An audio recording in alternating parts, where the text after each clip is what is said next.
Magandang hapon mga kabay. So meron naman tayong estimate dito. Ito po yung pang last mga kabay. Ayan, 39080 letter F. Ito yung pang anim. E, B, C, D, E, F. Ayan, pang anim. So ganoon din po mga kabay. Ay gumana. Ayan. Nakasaksak po yan mga kabay. Ay gumana. So bubuksan natin mga kabay. Ayan. So, una, syempre, check pa rin natin mauna yung wiring. Ayan. So, yung wiring. Natin kung may putol. Ayan.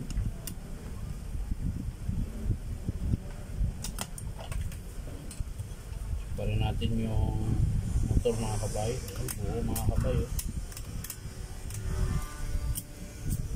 Malamang may putol na naman dito mga kabay. Ayun. Ito. Ano ba na yan? Dito. Dito tayo. Ayan.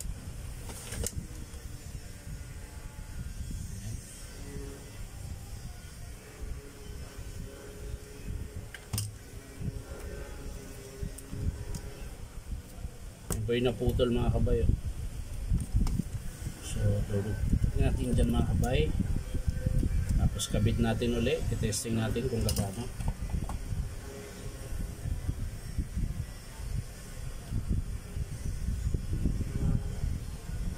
Ayan. Ilogan natin yung screw. Tapos kabit natin mga kabay.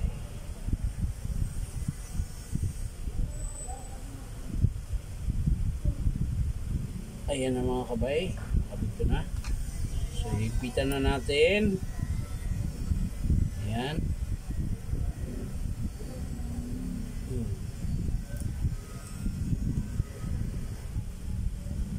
Ayan. So babalik ko na mga kabay ha. Ayan. Kabit natin yung cord clamp.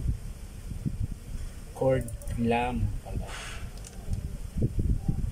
Pasensyahan nyo na yung boses ko mga kabay ha. Medyo bulong ko talaga ako. Tsaka matigas yung punto ko. Kasi po, Bisaya po ako eh. Hindi tayo magagawa doon. Ganun talaga.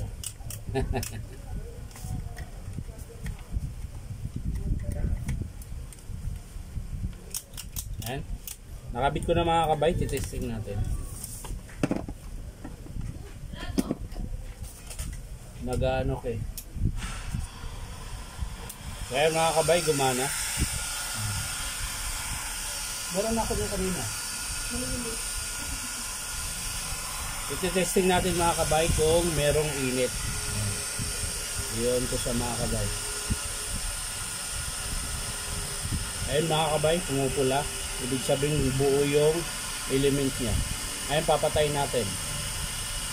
Hindi pala naririnig yun. Kasi maingay ako. Ayan mga kabayo. Yan.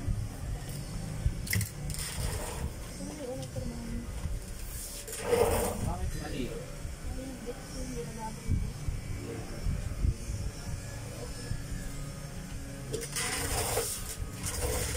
So yan mga kabay. Wiring lang din ang sira.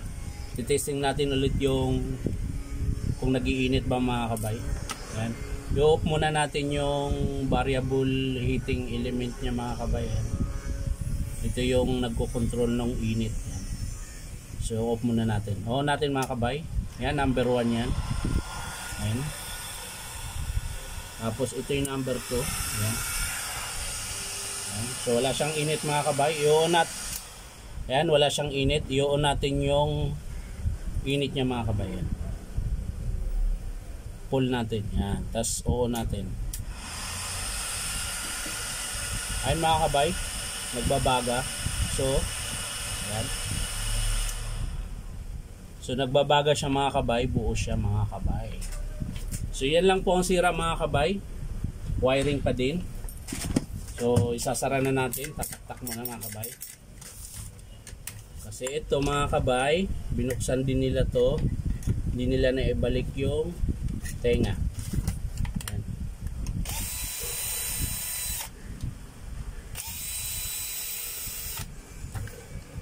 Yan.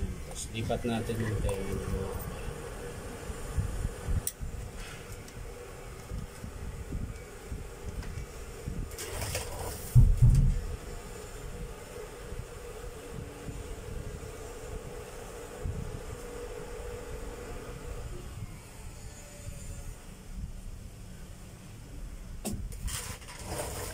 Ayan mga kabay, sasara ko na.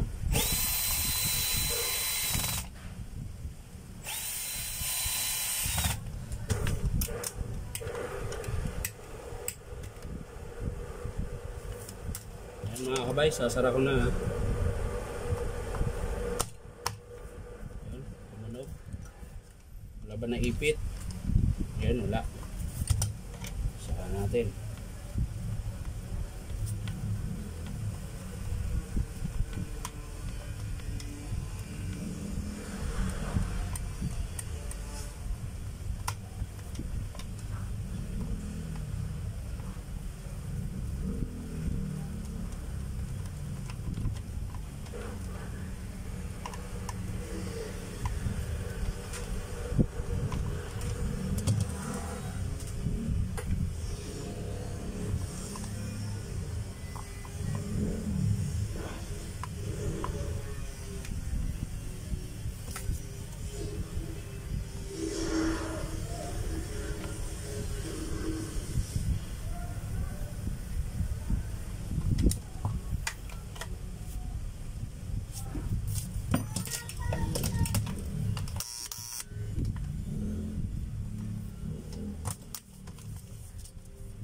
So yun na mga kabay, sa 6 na piraso na ni-repair ko mga kabay, bali 2 lang yung hindi nagawa dahil may sira siyang pareho, PCB board tsaka element.